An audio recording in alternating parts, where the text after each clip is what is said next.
It was a scene of carnage in Afghanistan after twin explosions near Kabul Airport killed at least 60 people, according to a health official, and injured dozens more.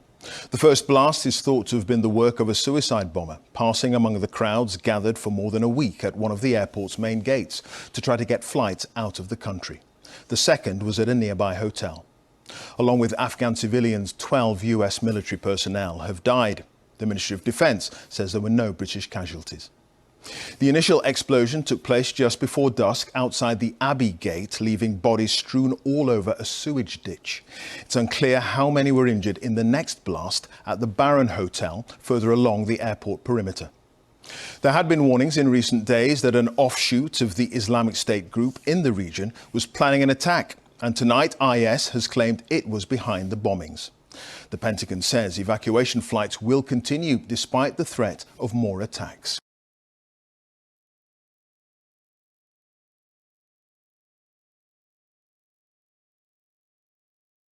US President Joe Biden vows to hunt down and punish those responsible for the deadly Kabul attack. The Islamic State affiliate ISIS-K claiming that it is behind the suicide blast which killed more than 13 US service members and dozens of Afghans. President Biden said the US will move forward with evacuations, but made it clear that the nation will neither forgive nor forget.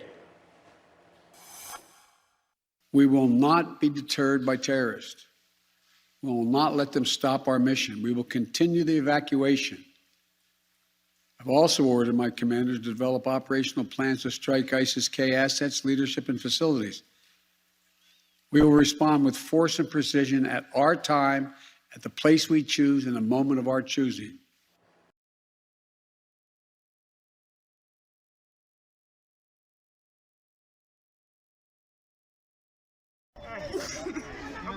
Police in Kenya's capital said Thursday that 9 people died after a crane collapsed at a high-rise construction site in Nairobi. The crane tower was left standing alone when the jeep crashed to the ground. A worker at the site said the crane fell after its work was completed on the 14th floor. The Chinese company undertaking the construction said the crane came crashing down as the technicians were demolishing the 14-story building. Investigations are still underway. The 14-story building was almost complete and was supposed to house over 700 university students.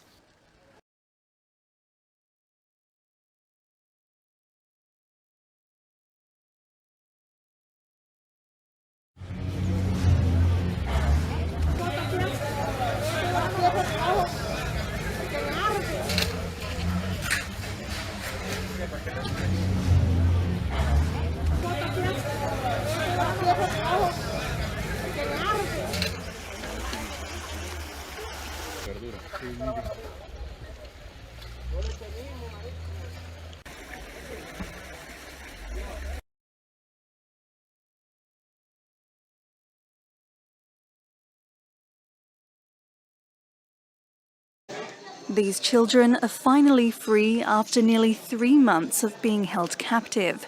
It's a huge relief for them and their families. They're being fed before going home.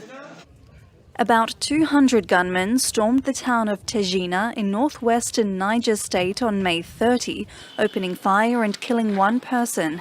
They then kidnapped 136 pupils from an Islamic school and demanded a ransom. School officials say 6 of the students died in captivity and 15 escaped in June. It's unclear how the remaining children were freed, but in August, a person sent to deliver a payment to secure the pupils' release was himself held captive by the bandits before being let go with a demand for more money.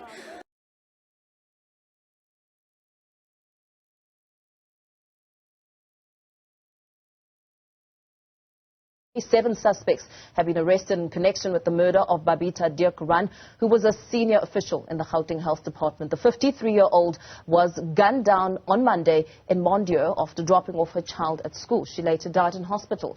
She was one of the Special Investigating Unit's witnesses in the probes on corruption in the awarding of contracts for personal protective equipment in Gauteng. Deokaran was laid to rest yesterday.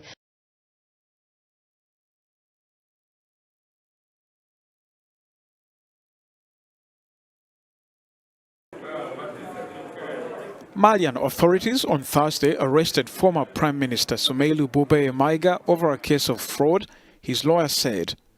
Maiga served as premier between 2017 and 2019 under President Ibrahim Boubacar Keïta. The fraud allegations stem from the purchase of a presidential jet in 2014. The country's Auditor General said the process was riddled with overbilling, embezzlement of public funds, fraud, influence peddling and favoritism. At the time, Maiga served as defense minister. The plane cost nearly $32 million. Bware Fili Sissoko, the finance minister at the time the jet was bought, was charged and transferred to the women's prison in Bamako on Thursday.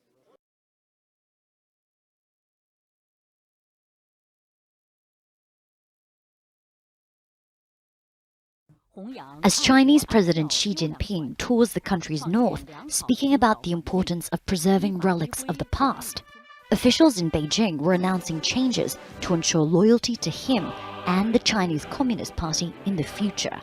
The political ideology of Xi Jinping, known as Xi Thought, will soon be introduced in school curriculum and be taught to children as young as 6 years old. China's Ministry of Education says primary school children will be taught to love their country and the Chinese communist system.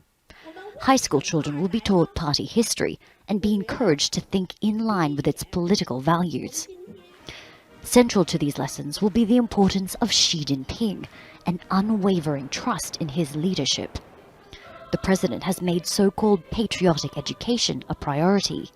The government banned the use of foreign textbooks in schools earlier this month.